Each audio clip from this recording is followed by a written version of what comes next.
Hello दोस्तों, आपका स्वागत है हमारे यूट्यूब चैनल में। आप ऐसे ही बने रहिए। दोस्तों, आज आप लोग को हम लेवो कफ टेबलेट के बारे में संपूर्ण जानकारी देंगे। दोस्तों ये स्मोकर कफ, एलर्जिक कफ, ड्राई कफ में काम आता है।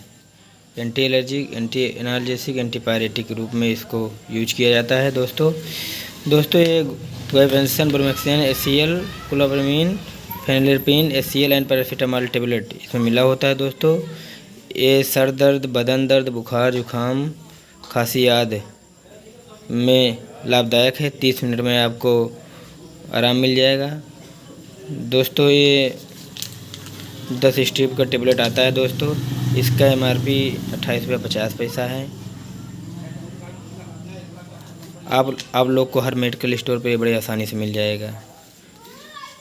ऐसे वीडियो देखने के लिए आप हमारे चैनल पे बने रहिए। हमारे चैनल विपिन फार्मा स्टडी में आपका स्वागत है। अगर आप लोग नए हैं तो हमारे चैनल को सब्सक्राइब कर लीजिएगा और बेल आइकन को ज़रूर प्रेस कर दीजिए ताकि ऐसे वीडियो आपको ज़रूर मिले।